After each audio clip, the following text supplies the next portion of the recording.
Bienvenue sur le podcast Une place à soi, le podcast pour habiter pleinement sa vie. Ici, on explore la très vaste question de la place, en soi, dans le travail, dans le monde et dans ses relations.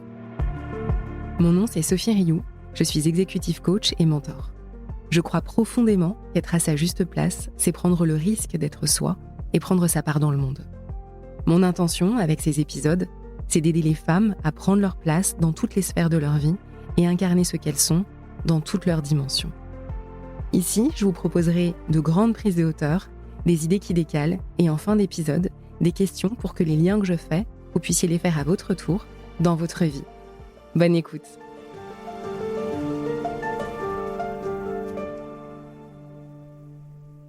Aujourd'hui, j'ai le plaisir d'accueillir une femme aux nombreuses facettes, CEO, associée, manager, mère, sœur, fille, aidante, passionnée de yoga et de course à pied pour n'en citer que 2. Elle est multi-entrepreneuse, CEO du cabinet Point Triple, Transformation, un cabinet de stratégie et de transformation, et fondatrice de Fabulous Future, un cabinet de mentorat destiné aux femmes. Elle incarne un leadership ancré, exigeant et profondément vivant. Quelque chose qui part de la conscience de soi et qui est mis au service de la relation et de projets qui ont du sens. Mais au-delà de son parcours, elle est de celle qui pense que l'impact peut rimer avec vertu et que cet impact ne se construit pas au détriment du vivant, mais avec lui. Elle a redressé des marques, porté des transformations complexes dans des contextes économiques tendus, toujours avec ce fil rouge, faire bouger les lignes. Elle parle de liberté, de sens, de mixité avec congruence et conviction. Elle s'engage également au sein de la Convention des entreprises pour le climat, et au fil du temps, elle a su écouter ce que son corps, ses élans, ses silences avaient à lui dire. Nous nous sommes rencontrés début 2024 lors d'une retraite entre dirigeants, pensée pour ralentir, se reconnecter à soi et à sa vision. Et j'ai tout de suite été touchée par sa manière de se vivre plurielle, pragmatique et sensible, la tête qui va vite et le cœur qui connecte, et puis un soir, une discussion sur notre rapport au corps, au calme et aux soins. Aujourd'hui, on va parler de place, de transformation, de limites et de plaisir aussi. Et de ce que ça change concrètement d'être une dirigeante qui ne joue pas à être quelqu'un d'autre. Dans cet épisode, Fabienne va nous partager son parcours et comment les crises ont été des opportunités pour réinventer sa place. Elle va nous parler de ses différentes places, de femme, de dirigeante, de mère, se sentir à sa place comme un but, une expérience souvent et un chemin jamais linéaire. Bonjour Fabienne. Bonjour Sophie. On est aujourd'hui, géographiquement, notre place aujourd'hui, ce sont tes bureaux à Lille. Très joli bureau avec une super jolie décoration. On est aussi accompagné par la pluie aujourd'hui, dans cette journée de mois de mai. Oui, tout à fait. C'est un accueil qui nous amène à une ambiance cocooning, comme on pourrait dire. Exactement. Au-delà de la place géographique, c'est quoi, pour toi, être à sa place, Fabienne ? Alors, vraiment, Sophie, je dois te dire, je dois te remercier profondément.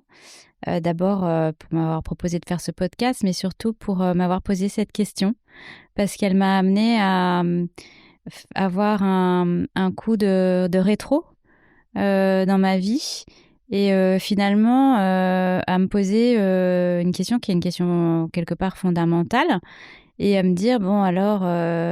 si je prends les choses d'un point de vue méthodologique, c'est quoi ma place ? Et donc, j'ai fait ce que je sais très bien faire, prendre les choses d'un point de vue méthodologique. Et puis, finalement, je me suis dit, sous cet angle-là, il n'y a pas une solution ou il n'y a pas une seule réponse. C'est que donc, ça ne doit pas être la bonne clé d'entrée pour répondre à cette question.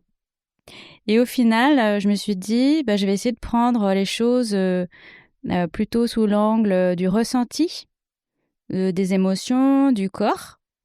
Et je me suis dit, finalement, la réponse à cette question, c'est que être à sa place, c'est probablement être bien en soi-même, dans son corps et dans sa tête, et non pas par rapport à un certain nombre de critères externes. Donc voilà ma réponse à cette question. Merci pour cette réponse méthodologique et profondément incarnée. C'était quand, du coup, toi, la dernière fois que tu t'es vraiment sentie à ta place ? C'est une vaste question. Je pense que y a plusieurs moments où je me suis sentie à ma place et je pense qu'en vieillissant, J'arrive à de plus en plus avoir des moments où je me sens à ma place. Te dire que c'est quelque chose de linéaire, ce serait mentir, parce que dans nos vies de mère, dans nos vies professionnelles, dans nos vies de femmes, on est parfois heurté par un certain nombre de mouvements et contre-mouvements qui font qu'on peut ne pas se sentir à sa place. Mais au fond, à partir du moment où on arrive, je pense, à se connecter avec qui on est, ses valeurs, ses émotions et ses besoins, là, on est à notre place. C'est une question de grand âge ou c'est une question de maturité et de travail sur soi? Grand âge, grand âge. Non, non, c'est une question. Je pense que c'est une question, en effet, plutôt de maturité, mais sous l'angle de notre capacité à nous auto-questionner régulièrement et à se remettre en question en vérité. Et c'est une grande qualité à développer si on veut pouvoir, dans notre environnement et dans les années futures, pouvoir être en capacité d'être agile et rebondir sans avoir trop de bobos en fait. Et ouais, c'est cette capacité à se remettre en question et à ne pas être trop sûr de soi tout le temps. Comment ton rapport, à la place, il a changé au fil du temps? En fait, c'est un sujet qui imbrique plusieurs dimensions pour moi, être à sa place. Et si je le regarde sous l'angle de la famille, finalement, moi j'étais fille aînée, je devais montrer l'exemple, avoir des bonnes notes, répondre à des ambitions, voilà, être exemplaire, ne pas faire trop de remous. Je pense que tu vois un peu le type Le fameux ne de pas faire schéma. de vagues. Tout à fait, Ouais. tout à fait. Et puis après, au fil du temps, ben, on devient soi-même maman. Donc, alors on est enfant de ses parents et puis on devient mère de son enfant.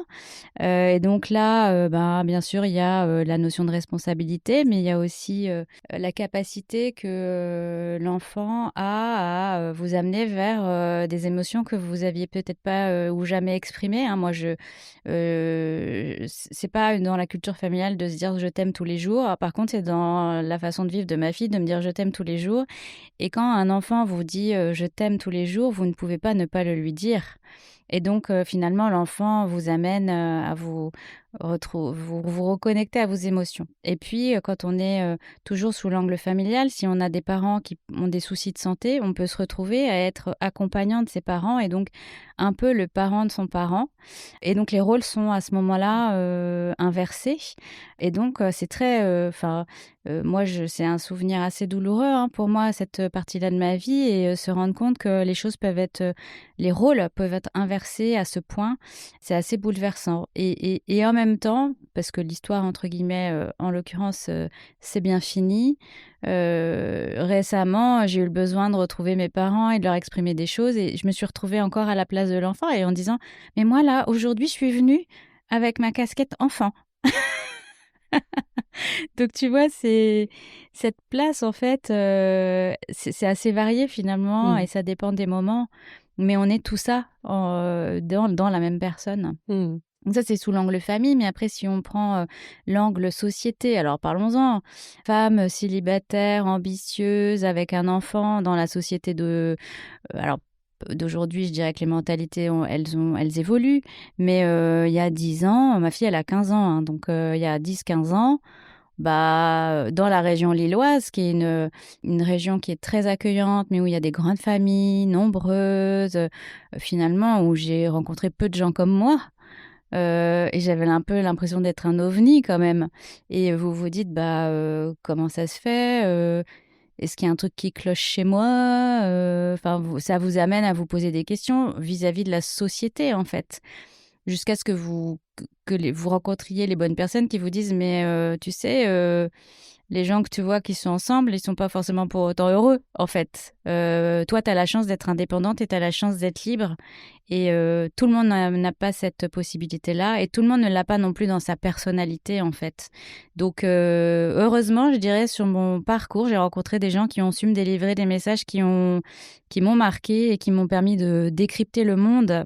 Et puis après, il y a la place professionnelle. La place professionnelle, moi, j'ai été à la tête notamment de la marque de la Redoute au moment où il a fallu transformer la boîte. Donc, j'ai vécu toute une première partie de ma carrière très orientée sur la progression, sur le fait de prendre des jobs à responsabilité, avec de plus grandes équipes, des plus grands challenges. Et j'étais vraiment portée par ça. Et c'était ce côté un peu Wonder Woman. Et puis, à un moment donné, il y a des choses qui arrivent. Et puis finalement, des choses que vous n'auriez pas imaginées. Et en l'occurrence, il y a 5-6 ans, jamais imaginé que je serais entrepreneuse. Mais jamais. Je me disais, pour être entrepreneuse, il faut inventer des choses de dingue, une capacité d'innovation de folie, chose que je n'estimais pas du tout avoir, soyons clairs. Et puis finalement, la vie, elle vous amène à revoir votre place, même par rapport au travail. Donc cette question de la place, elle est multidimensionnelle, multicritère, et elle est vraiment extrêmement intéressante de ce point de vue-là. Tu parlais des autres, la famille, les collègues, les rencontres. Quel rôle ont joué ces autres quand il s'agit de prendre ta place à toi, Fabienne? En fait, je pense qu'il y a eu 2 typologies. Je dois classer un peu, avec du recul parce que c'est pas, forcément des questions qu'on se pose tous les jours, mais j'ai l'impression qu'il y a 2 camps, en fait. Il y a les gens qui m'ont portée et il y a les gens qui m'ont freinée ou qui ont qui ont créé des moments de rupture, qui m'ont forcément amenée à pivoter et à faire évoluer. Donc il y a une dynamique, quelque chose de linéaire pour les gens qui m'ont porté, ou même quand je dis qui m'ont porté, ça peut être aussi les équipes avec lesquelles j'ai travaillé, parce qu'en fait, on est porté par ces équipes. On est aussi porté par des leaders qui croient en vous, qui vous amènent à vous dépasser, à aller chercher des objectifs. Et à l'inverse, j'ai rencontré des gens qui m'ont coupé dans mon élan. J'en ai pas connu beaucoup, heureusement, mais comme ça arrive souvent dans nos jobs, on a parfois, on va dire, des mauvaises rencontres. Mais ceci dit, ces mauvaises rencontres, elles m'ont toujours permis de pivoter et finalement d'aller vers quelque chose que j'aurais pas imaginé. Donc, au final, je vais pas dire que je les remercie, mais quelque part, un peu. Elles étaient peut-être pas là par hasard. Voilà, tout à fait. Si on a envie de faire en sorte que l'histoire se finisse bien, c'est exactement ça qu'on se dit. Donc, il y a eu ce gros job que tu as eu à la Redoute, avec une mission absolument dingue qui était celle de redresser la marque. Je veux bien que tu nous en dises quelques mots parce que je crois qu'il y a eu un moment charnière après ce job-là où justement tu t'es pas particulièrement sentie à ta place et ça a été un moment pivot dans ta carrière. Tu veux bien nous parler de ces 2 temps? En réalité, donc moi, je suis arrivée à Lille il y a un peu plus de 12 ans. Hein. J'étais plutôt dans le monde des agences de publicité digitale avant d'arriver ici. Et je suis arrivée dans un moment de l'entreprise où l'entreprise allait excessivement mal et où le groupe Kering souhaitait se séparer de la boîte. Et donc, on a eu plusieurs propositions de reprise. Et c'est finalement les 2 dirigeants que sont Nathalie Bala et Eric Courteil qui ont essayé qui ont fait une proposition de rachat à Kering. Et donc, on a réussi à sauver le projet avec une dot de 360 millions d'euros où il fallait à peu près reconstruire tous les assets de la boîte, de la marque, en passant par l'offre, en passant par la logistique, le système d'info, etc. Et en fait, ça a été un projet exceptionnel, mais vraiment exceptionnel pour quelqu'un comme moi, dans le sens où, avec mon parcours et cette mission, j'ai pu toucher à toutes les dimensions auxquelles on a envie de toucher quand on est issu des métiers du marketing et de la communication, parce que j'ai eu, avec l'équipe et avec mes managers, tout à réinventer en fait. Tout à réinventer dans un climat où on avait confiance et où on avait tous décidé d'aller dans le même sens. Et donc, c'était à la fois excessivement dur parce que du coup, vous imaginez bien que on transforme pas une boîte avec un objectif d'atteindre 1 milliard de chiffre d'affaires en 4 ans sans amener des changements majeurs. Et les changements, parfois, il faut les amener vite. Donc, on n'a pas toujours le temps de toujours faire les choses parfaitement. Et il faut y mettre une grosse énergie. Et en même temps, ce projet, il était au service de l'humain. C'est-à-dire que à ce moment-là, j'ai eu le sentiment que c'était plus un projet où j'allais servir mon ambition personnelle, mais c'était un projet, je dirais même limite philanthropique, au sens où si on n'y arrivait pas, si on n'arrivait pas à sauver la boîte, ça voulait dire beaucoup d'emplois perdus. Et derrière, c'est des familles et d'autres boîtes par ricochet qui pouvaient se retrouver dans des situations dramatiques. Et il faut voir que La Redoute, c'est une boîte hyper emblématique de la région. Et donc, en fait, quand les gens ont commencé à comprendre qu'on avait des problèmes, mais ça les rendait excessivement mal, en fait. Et je ne sais pas si tu as pu suivre, mais il y a une autre boîte comme ça qui s'appelle Camailleux, qui est issue de la région, qui a vécu exactement la même chose. Et malheureusement, ils n'ont pas réussi à aller plus loin. Et moi, donc c'est arrivé quelques années après La Redoute, cette histoire, moi, j'ai ressenti dans mon corps, à ce moment-là, des choses que j'avais ressenties à l'époque de La Redoute. Et je me dis, c'était un truc de dingue. C'est comme si ton corps, il avait une mémoire, en fait. Donc, tu vois, j'apprends des choses que toi, tu sais déjà depuis longtemps. Mais voilà, la connexion du corps et de l'esprit, voilà, c'est un vrai... ça, c'est un autre apprentissage. Ouais, bon, non, on y reviendra. Je crois que à un moment donné, on fera un détour par le corps dans notre interview. Et alors, la suite, après La Redoute? Donc j'ai été chassée, comme c'est souvent le cas, puisqu'on était au moment où, on va dire, l'entreprise avait été revalorisée, ça allait beaucoup mieux. Donc on va dire que j'étais attractive du point de vue des employeurs, et donc j'ai été chassée pour intégrer Auchan Retail France. Je suis arrivée dans un contexte où on m'avait promis une super grosse transfo. Oui, alors ça, oui, il y avait une grosse transformation à faire, mais avec un certain nombre de complexités, dont le fait que donc, quand je suis arrivée, le directeur général n'était pas le même que celui qui m'avait recrutée. Mon patron, malheureusement, avait des soucis et est parti en burn-out. Et donc, je me suis retrouvée dans une nouvelle boîte avec une équipe de 60 personnes, avec un manager en place sur 5 et des enjeux de redresser la marque, de relancer la fierté des collaborateurs, de revenir en médias, de construire une équipe pluridisciplinaire en un temps record. Chose que j'ai faite à l'époque, je me disais de toute façon, vu ce que je viens de vivre, je suis quand même censée être armée. Je pense que pour le challenge, pour le coup, je l'étais, puisqu'on a quand même gagné des prix, on a recruté, on a réussi à faire un certain nombre de choses.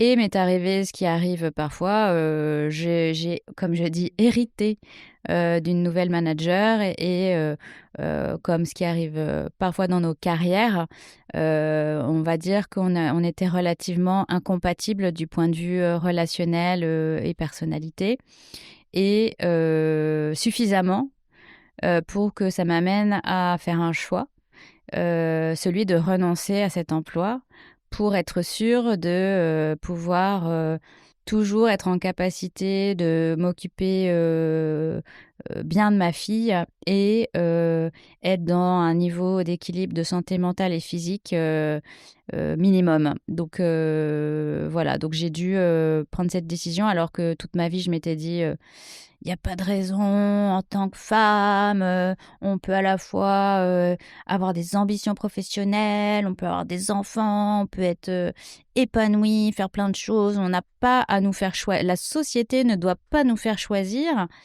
Et bien là, de moi-même, j'ai choisi, parce que de toute façon, je pense que si je ne l'avais pas fait, à un moment donné, j'aurais été direct sur la voie du burn-out, et j'étais vraiment pas loin, pour être tout à fait honnête. Donc, parfois, il faut faire des choix. À quoi t'as senti que c'était urgent de faire un choix, là? Des choses aussi concrètes que mal dormir, avoir du mal à manger, être en train de se demander comment il faut répondre à telle ou telle question. Et puis, tu sais, c'est une intuition, c'est une espèce d'alarme rouge dans ton cerveau qui s'allume, et tu dis « Oh, oh, il y a un truc qui cloche ». Donc ça, je l'ai senti assez vite. J'ai essayé de faire ma part du chemin, comme on te l'apprend en coaching, n'est-ce pas? Chacun peut faire sa part du chemin. J'ai essayé de faire la mienne, ça n'a pas marché. Donc, c'est que le chemin devait continuer ailleurs, en vérité. Il a continué ailleurs.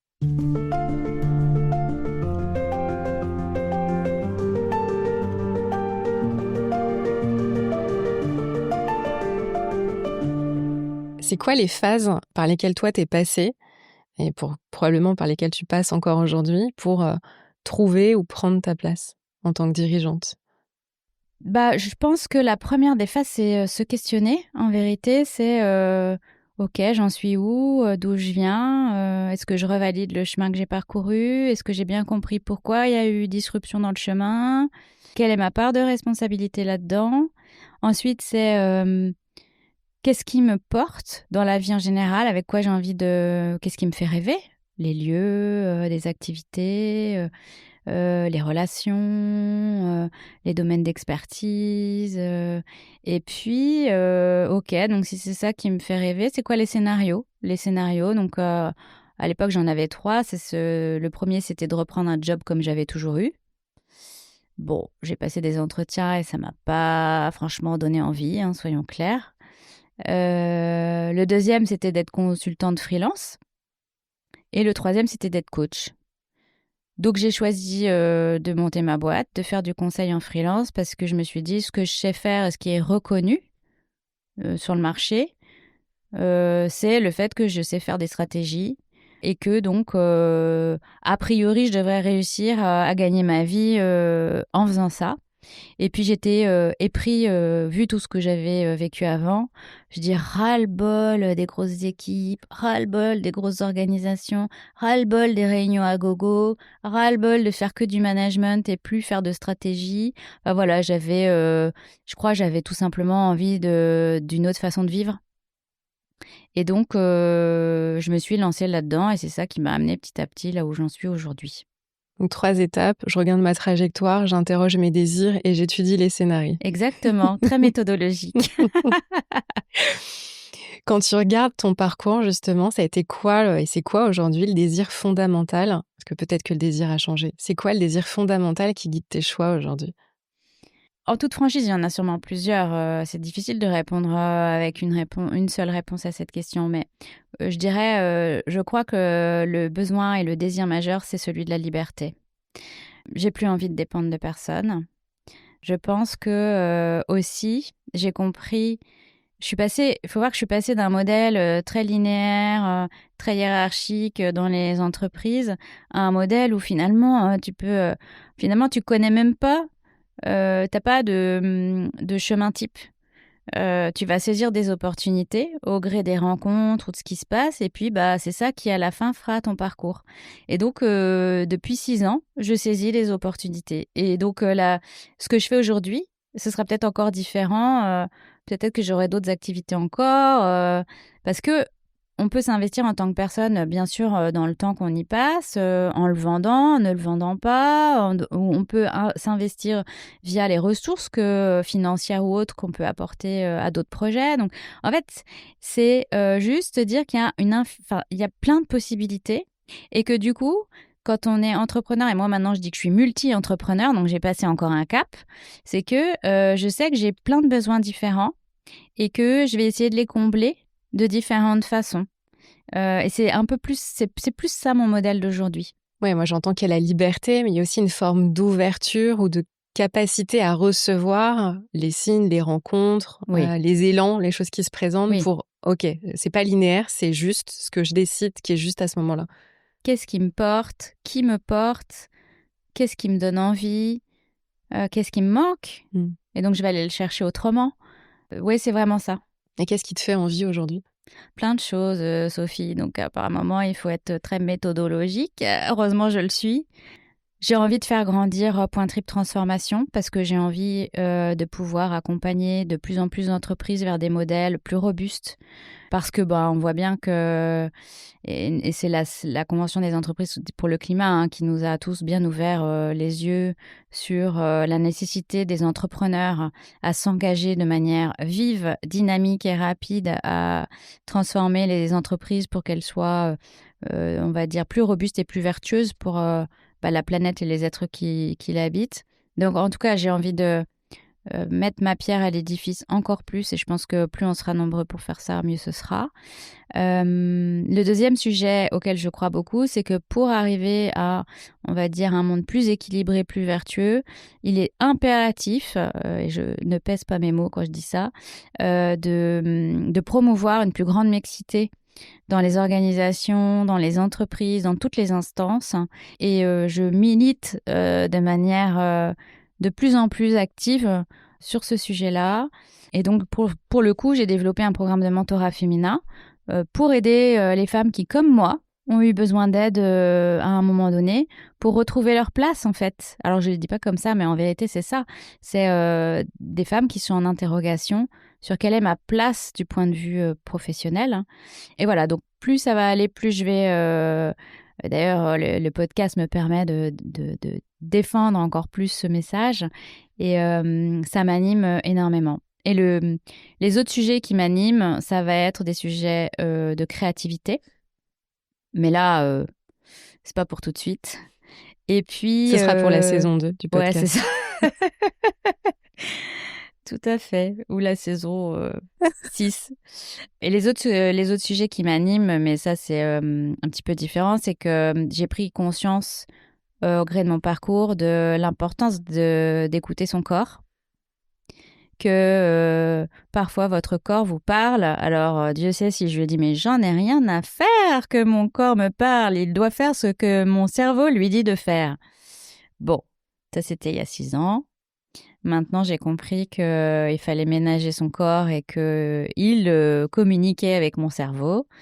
Et donc, je me suis formée au yoga restauratif, qui est une forme de yoga bien loin de ce qu'on peut voir parfois sur Instagram, qui est plutôt un yoga thérapeutique en vérité pour aider les personnes qui sont en situation de stress, de burn-out ou qui ont des maladies graves à soulager un certain nombre de symptômes. Voilà, donc on est sur un terrain complètement différent de celui de l'accompagnement des entreprises, mais il y a quand même cette notion de accompagner.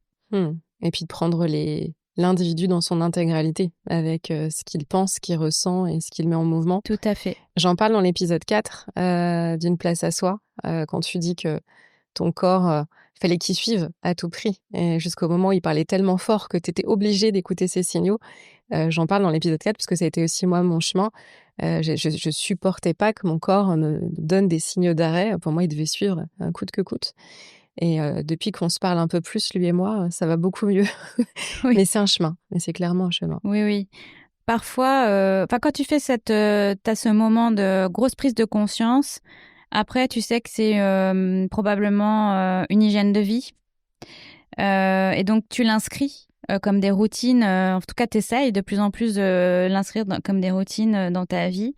Et parfois, tu vois beaucoup plus vite quand il te lance une petite alarme. Je ne sais pas si ça te fait ça, mais moi, maintenant, j'ai l'impression d'avoir une hypersensibilité. Je le sais. Je dis, il me parle. Ouais. Alors qu'avant, je souffrais sûrement beaucoup plus sans même m'en rendre compte. Ouais, je pense que c'est assez flagrant quand on est un peu dur au mal, qu'on se dit coûte que coûte, ça passera, t'inquiète, superwoman, même pas mal. Et oui, quand tu parles d'hypersensibilité aux signaux envoyés par le corps, moi je sens assez vite, ok, là je sais que cette semaine, il faut que je la pense différemment, je sais que j'ai besoin de plus de nature, j'ai besoin de plus de mouvement.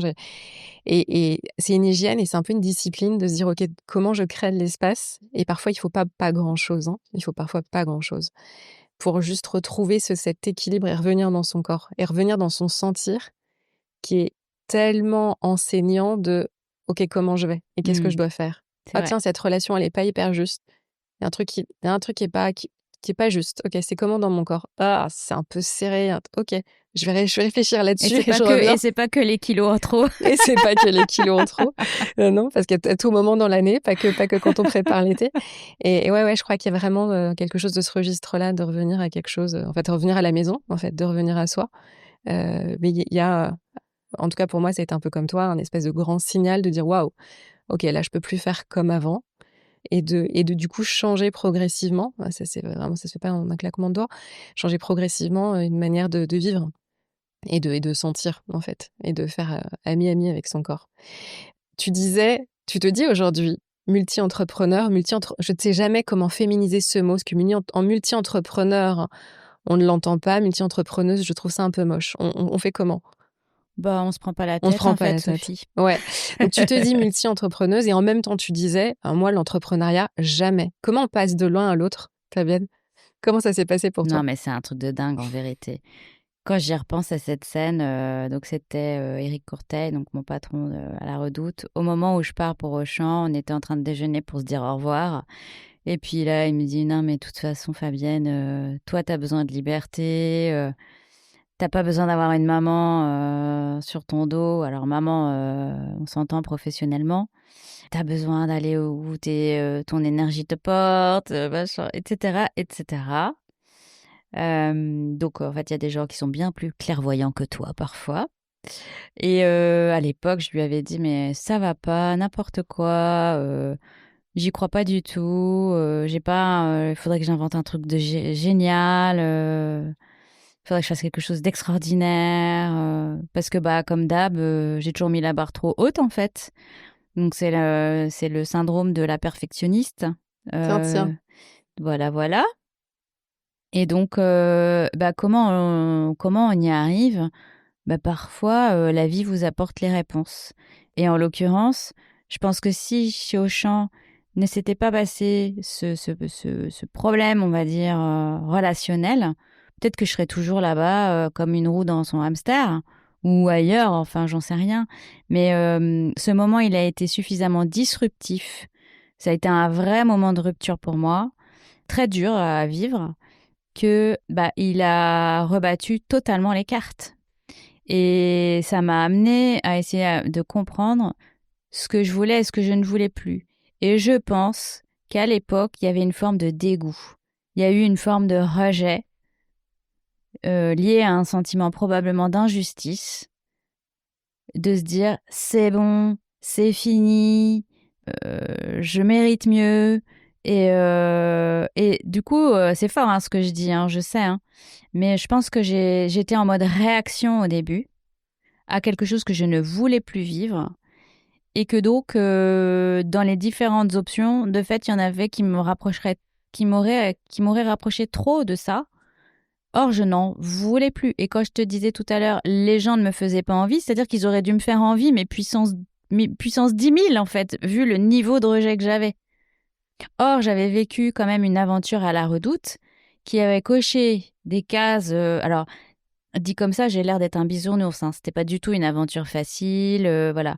Mais les acquis, ce que j'ai vécu, les relations que j'ai créées, elles étaient quand même super, super intenses. Comment tu veux retrouver ça dans un job normal, en fait? Donc, si en plus tu sors d'un autre job où tu es un peu dégoûté, tu te dis que probablement tu pourras pas revivre ça dans un job, entre guillemets, classique. Donc, je pense que c'est ça qui m'a amené à là où je suis aujourd'hui. Et je crois qu'il n'y a ni de trop ou de pas assez, ou c'est fort ou c'est pas assez fort. En fait, c'est hyper intéressant dans ce que tu partages. Il y a une émotion qui a été hyper forte. Tu parles de dégoût. Ouais. C'est l'émotion qui te fait dire ça c'est oui, ça c'est non, ou ça c'est un grand oui, ou ça c'est un grand non. Et là, en l'occurrence, c'était des grands noms. Et quand on quitte une aventure qui a été structurante dans sa carrière, et en plus, ce que tu décrivais, c'est que la Redoute, c'était un peu ton dream job. C'était il y a à la fois la chose à faire et l'aventure à créer et l'enjeu à accompagner. Il y a forcément un deuil à faire, il y a forcément quelque chose à lâcher pour faire de la place à du nouveau. Et quand ça a été aussi intense, et on pourrait débattre des heures là-dessus, mais je crois pas que ça puisse se faire sans aucune radicalité, ces moments-là. La question, c'est quel niveau de conscience je mets dans cette radicalité, en fait, dans le dégoût, dans le je dis non, je suis dans une forme de rejet. Bah ouais, mais peut-être fallait-il passer par ça pour Oui. trouver le chemin Ah oui, qui a oui, je suivi. pense que ça, c'est un de mes guidelines, c'est que je pense que de toute expérience négative, il y a toujours des choses positives à en tirer. On ne le voit pas forcément tout de suite, mais si on a une petite capacité de prise de recul et d'analyse, on peut se rendre compte souvent, des mois, des années après, que tout événement difficile, finalement, si on veut bien le regarder, a pu porter en lui des choses positives. Moi, je me suis dit ça sur différents pans de ma vie et des choses très difficiles parfois. Et en vérité, ça s'est toujours avéré vrai. Il y a toujours des choses positives qui ont émergé. Mais par contre, la difficulté, c'est de passer ces moments de rupture, ces moments de tempête, ces moments de douleur, parce qu'on peut parler de douleur physique ou mentale, et avoir la patience qui n'est pas ma plus grande qualité, de laisser venir quelque chose de positif. Mais c'est vrai que ça existe en fait. Ça existe. Mmh. Ouais, tu prêches une convertie à la cause des résilients.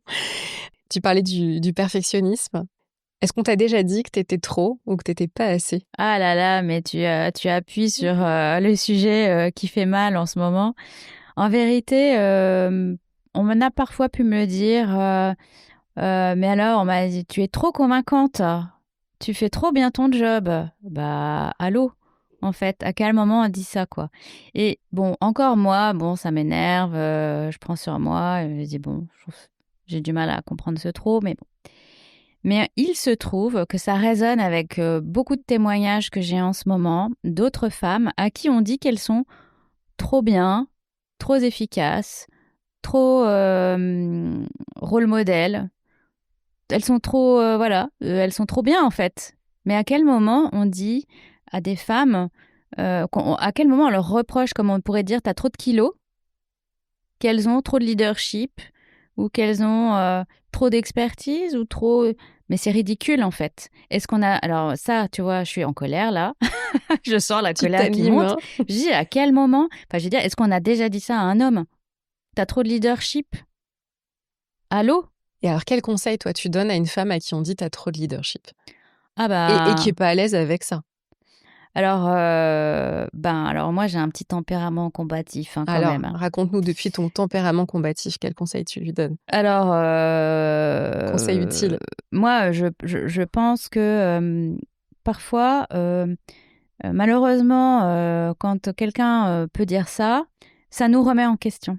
On a l'impression que on est le vilain petit canard, alors que au final c'est un compliment. Donc j'ai trop de leadership, donc ça veut dire que j'entraîne trop. Et ça veut dire quoi, en fait, trop de leadership? Je donne trop le sens aux gens? Je suis trop à l'écoute de mes équipes? Je suis trop experte? Enfin, moi, dans ce cas-là, j'amène la discussion, Hmm. précisément. Donc j'ai trop de quoi? Mais ça, c'est parce que moi, je suis un petit peu combative. J'ai du mal à accepter ce genre de propos. Et je crois que ça m'énerve encore plus que si on me le disait à moi-même, en fait. J'ai l'impression que je dois défendre la cause. Ouais, je Euh, sens. ouais, je le sens moi-même Hmm. en te le disant. Hmm. Mais évidemment, il faut pas l'amener exactement comme ça, parce que là, je suis un peu sous le coup de l'émotion. Mais en vérité, moi, j'irai chercher la petite bête. Hmm. Qu'est-ce que ça veut dire donc? Hmm. Parce que les gens qui te disent ça, ils te lancent ça comme le gars qui te dit t'as un peu trop de kilos, en trop. Tu veux préciser? Donc, rentrer en dialogue. Je pense que c'est un peu Hmm. easy en fait Hmm. de dire ça et que c'est parfois des justifications pour des choses qui finalement le problème c'est pas la personne en fait, c'est les gens qui vous disent ça, le problème ne vient pas de cette personne-là. Le problème vient de ceux qui le disent. Donc Hmm. renvoyez-leur la balle en fait. Et parfois, c'est très inconscient, mais le simple fait de re-questionner et de Tout à fait, reformuler, ça permet de mettre un peu de conscience sur ce qui a été dit. tout à fait. Et puis, il est jamais trop tard pour corriger le tir. Ouais, puis c'est gentiment mais sûrement, c'est une façon de remettre l'autre en responsabilité de ce qu'il vient de vous dire et on ne dit pas n'importe quoi aux gens. À un moment donné, si vous voulez dire quelque chose à quelqu'un, il faut que ça soit argumenté, il faut que ça soit étayé. Et là, on revient dans quelque chose de très méthodologique. Non, mais c'est vrai. Donc voilà, moi je renvoie la balle en demandant des précisions de façon tout à fait cordiale. Moi, je dirais, je me repose la question à moi, parce que ça mobilise aussi cette question, c'est pour ça que je te la pose. J'ai adoré quand tu as dit, ça donne l'impression qu'on est le vilain petit canard. Bah oui. Mais est-ce que tu te rappelles de l'histoire du vilain petit canard? En fait, à la Euh, fin, le vilain petit canard, bah ouais, mais en fait, on oublie toujours la fin. Le vilain petit canard, mais il finit par aller voler avec les cygnes. Et il va tellement mieux quand il prend de la hauteur et qu'il vole avec les cygnes, parce qu'en fait, dans le fond, c'est un cygne, ce vilain petit canard.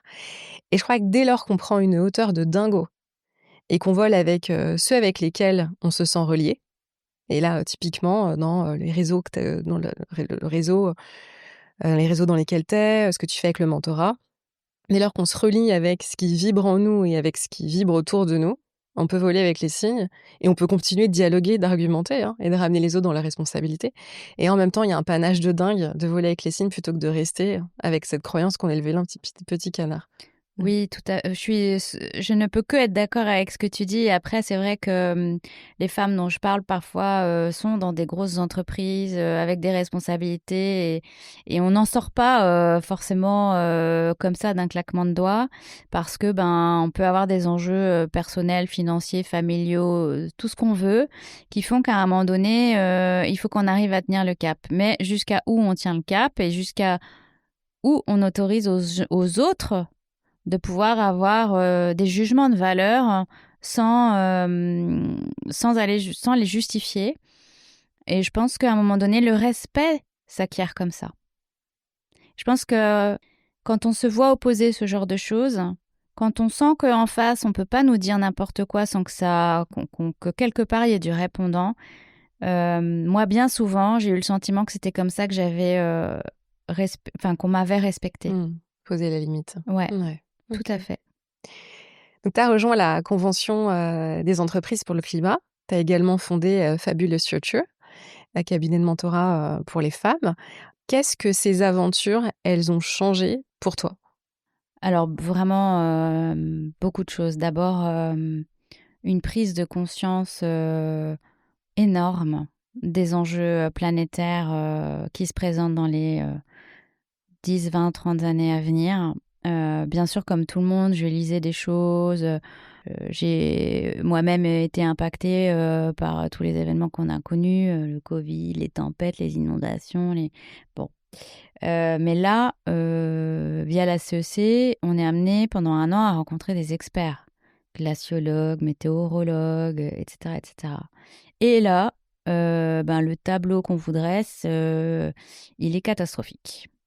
Et le process vous amène à cette prise de conscience, mais pas forcément à une prise de conscience pour se dire, on est tous dans le caca, mais plus en tant qu'entrepreneur, à 1 plus 1 plus 1 plus 1 plus 1 plus 1, on peut former un collectif qui peut vraiment être un moteur extraordinaire pour renverser la vapeur. Bien sûr, on entend des initiatives politiques, gouvernementales sur ces sujets-là, mais on voit un pas en avance, 3 pas en recul, un pas en avance, 3 pas en recul, parce que il y a des enjeux capitaliste aussi derrière, économique, et qu'on voit bien que c'est pas toujours évident de faire avancer ces sujets-là. À la CEC, on apprend qu'avec de la collaboration, une prise de conscience aiguë des sujets, on peut, pour l'avenir de nos enfants, de nos petits-enfants, de nos arrière-petits-enfants, faire en sorte de changer une donne qui est vraiment mal barrée. Donc, à un moment donné, il faut choisir dans quel camp on veut être. Dans ceux même si on n'a pas de certitude, est-ce que je décide de faire en sorte d'avoir une action dont je ne connais pas les conséquences à l'avance, mais qui sera, je l'espère, favorable à ça, ou est-ce que je décide de fermer mes yeux et mes oreilles et puis de vivre ma petite vie sur Terre à moi tout seul, voilà. Donc moi, je porte aucun jugement là-dessus, simplement, je pense que j'ai eu une énorme, énorme, énorme prise de conscience grâce à la CEC de la nécessité de changer des choses dans mon comportement quotidien qui n'est pas parfait. Mais je roule avec une voiture hybride, je fais attention à ma consommation d'électricité. Au bureau, ils rigolent, mais derrière, j'éteins les lumières derrière eux. Enfin voilà, c'est ça, plus ça, plus ça. Et puis, je pense que mon rôle, il est plutôt surtout auprès des entreprises que j'accompagne, puisque je les accompagne dans leurs projets à long terme d'entreprise et dans leur plan de transfo. Donc, on a un rôle d'éclaireur et de, quelque part, d'essayer de les faire prendre conscience de tous ces enjeux si eux-mêmes n'en ont pas déjà conscience.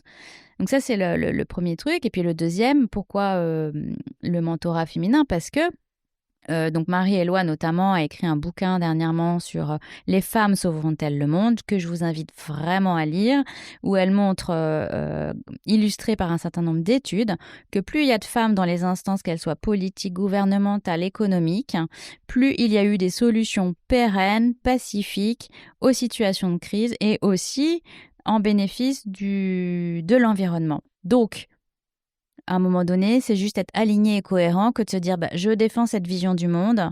Donc à la fois, j'amène les entreprises à essayer de prendre conscience de ça et aussi je me bats pour une plus grande mixité dans nos sociétés. Merci Fabienne. Je t'avais promis qu'on ferait un petit détour par le corps. Parce que c'est quand même comme ça qu'on s'est aussi connectés l'une à l'autre lors de notre rencontre. Toi, c'était quand la première fois que ton corps t'a parlé, où tu t'es dit waouh, waouh, waouh, il se passe quelque chose là? Oh bah, je m'en rappelle très bien parce que c'est un moment extrêmement douloureux de ma vie, hein. Mon papa était extrêmement malade. Je passais beaucoup de temps dans les transports entre Lille et Paris pour essayer d'être le maximum possible, à la fois au travail avec ma fille et à l'hôpital. Et puis un jour, donc je devais prendre le TGV pour aller à Paris. Et là, je me lève et j'ai eu des douleurs incroyables dans le dos, comme si on m'enfonçait des coups de poignard. Et je me suis mise à pleurer, mais bah, pourtant je suis quelqu'un qui a un petit peu de résistance, mais là, vraiment des douleurs comme j'avais jamais ressenties. J'avais du mal à me mettre assise et je me disais comment je vais faire. Je vais jamais pouvoir je vais jamais pouvoir amener ma fille à l'école, je vais jamais pouvoir aller prendre ce TGV, je vais jamais pouvoir prendre le métro après, et puis je vais jamais. Et donc il m'a clouée au lit ou clouée. Je me suis retrouvée clouée quoi, à plus pouvoir bouger. Et donc après j'ai été voir un ostéopathe qui m'a expliqué que mon corps me parlait. Et je lui disais mais mon corps, je m'en fiche en fait. Je lui demande d'aller d'un point A à un point B. Il m'a dit, mais c'est pas comme ça que ça marche. Donc là, il vous empêche volontairement d'y aller parce que vous avez dépassé vos limites, en fait. Et donc, c'est à ce moment-là que j'ai eu cette prise de conscience qui était qui était très douloureuse et qui était très douloureuse à tout point de vue. Mais en même temps, maintenant, j'écoute mon corps. Ouais, Donc, c'est bénéfique. ça se passe comment pour toi maintenant? Comment ton corps t'enseigne avant que ta tête s'en charge? Bah, en fait,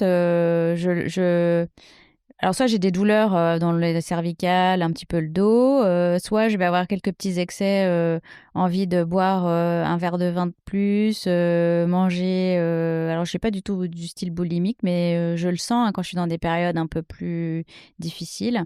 Et donc, et quand je sens que dans ma tête, c'est la tempête en fait, et qu'il y a un côté un peu, speed un petit peu, tu vois.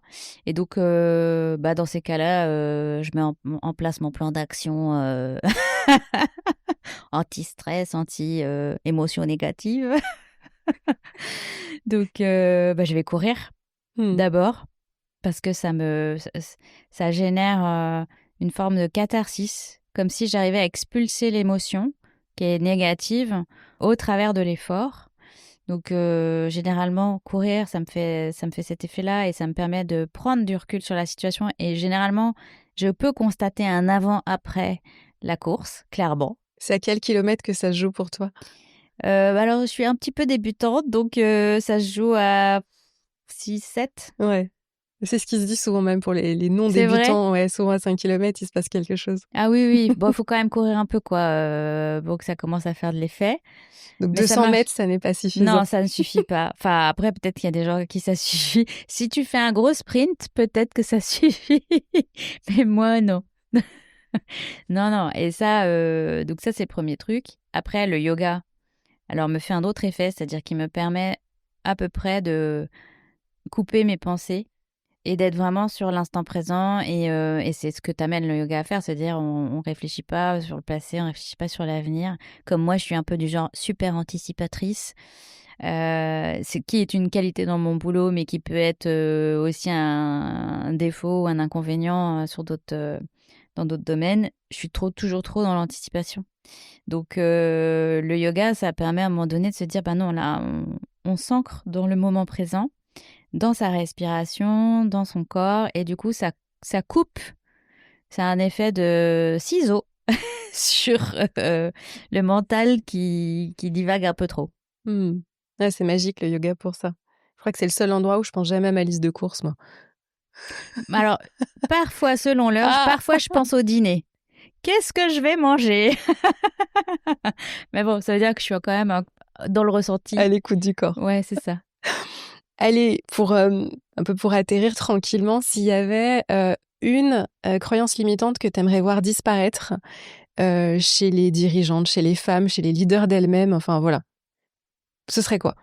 La croyance C'est limitante, assez facile, c'est je ne suis pas capable de. Mmh. Parce que, comme j'ai pu te le raconter, je suis tellement convaincue de ne pas être capable d'être entrepreneuse à une époque de ma vie que j'avais des œillères de dingue en fait. Et vraiment, je me dis, ça serait dommage de passer à côté d'une autre vie ou d'autres opportunités si on garde trop l'idée qu'on n'est pas capable de. Et c'est très, très féminin. Alors qu'est-ce qu'on fait pour se souvenir qu'on est capable? C'est une bonne question, merci Sophie. Alors, je vais te dire, ça m'arrive régulièrement, parfois de me redire, oh là là, je suis pas assez ceci ou je suis pas assez cela. Et vraiment, dans ces cas-là, je remercie mes amis qui me renvoient dans ma... comment on dit, me renvoient dans ma chambre direct.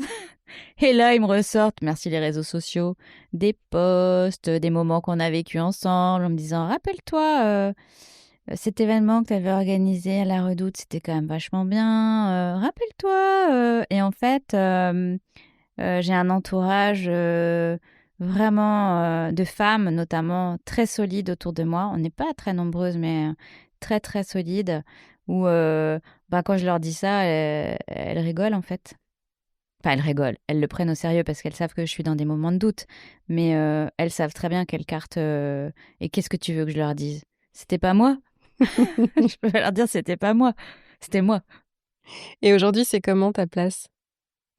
Ma place, je pense que c'est ce que je te disais en début de podcast. Je pense que j'ai compris qu'elle était à l'intérieur de moi-même et que, en fonction des événements, en fait, que ce soit des événements professionnels, personnels ou dans la société, tu montres ou tu montes sur une place ou sur un terrain de jeu, tu joues un rôle, voilà. Mais au final, ta place, elle est surtout dans est-ce que je suis alignée avec ce que je fais et mes valeurs, en fait, mes valeurs, mes besoins, ce qui me procure du plaisir, qui me procure de l'amour.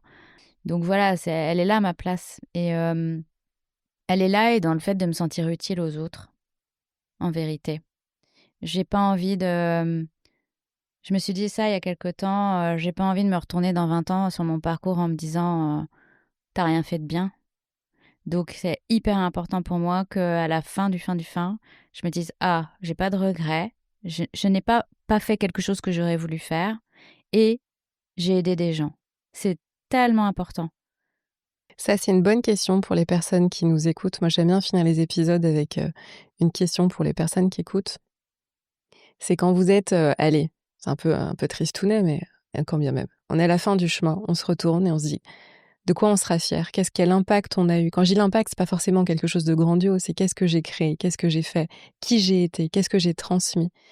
Parfois, cette question-là, elle remet les pendules à l'heure, à se dire, Ah ouais, hein, ouais, moi bien sûr que parce que c'est tabou la mort, c'est tabou la fin de vie, on a du mal à... Moi, c'est pas un sujet tabou, ça l'a jamais été quasiment, je crois, parce que j'ai eu un rapport à ça assez jeune finalement, qui m'a beaucoup questionnée et je pense que ça m'a ramené régulièrement à ok, ta vie c'est quoi par rapport à cette finitude en fait. Et mon grand-père, tu vois, il avait 98 ans, il est décédé il y a vraiment peu de temps et ça m'a remis cette question-là. Ça m'a renvoyé cette question-là, mais je l'avais déjà eue à d'autres moments et je crois que c'est vraiment important de se dire que ça ne veut pas dire qu'on souhaite que ça se finisse pour la personne, c'est juste à un moment donné qu'à la fin, on ne vive pas avec des regrets. Et parfois, on voit des documentaires, ou on voit des romans ou des études là-dessus. Ce que regrettent à la fin les gens, c'est de ne pas avoir fait certaines choses ou de ne pas avoir fait assez ou de ne pas avoir aidé. Et ils se disent, c'était quoi le sens de ma vie en fait? Moi, j'ai pas envie de me dire ça à la fin. Voilà, ouais, je crois que j'ai pas envie de me poser cette question à la fin. mmh, Je crois que je préfère me poser cette question dès maintenant que je peux encore faire des choses. être dans ta responsabilité. Ouais. Ouais. Je t'ai proposé de venir avec une phrase ou un texte, enfin quelque chose qui t'a marqué dans ta vie, qui t'a aidé. Donc, je te laisse nous dire ce que c'est. Ah oui, alors ça, c'était la question à 100 balles de Sophie. Elle Alors moi, en aime plus- bien les questions, Sophie. Ouais, j'adore. En fait, en plus, moi, je suis un peu littéraire, donc des citations et des bouquins, j'en ai lu pas mal. Mais je crois qu'il y en a une qui me revient, qui m'est revenue régulièrement dans ma vie, c'est ce qui ne te tue pas te rend plus fort. Et je pense que vraiment, donc c'est de Nietzsche.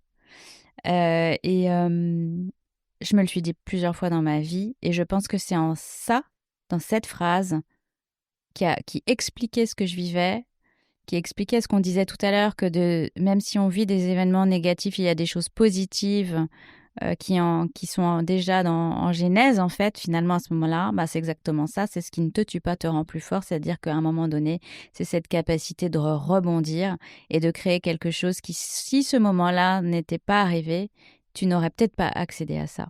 Et c'est vrai que ça amène à une certaine combativité, force intérieure, et c'est une phrase pilier pour moi. Merci Fabienne pour tes Merci partages. Sophie. Merci pour la force et la vulnérabilité. C'est vraiment les deux mots qui me viennent quand je pense rétrospectivement à notre échange qui est en train de se terminer. Et merci d'avoir montré avec beaucoup de vérité, en tout cas la tienne, ces différentes facettes de ta vie, de ce que t'es, de ce que ça veut dire de prendre sa place dans ces différentes identités.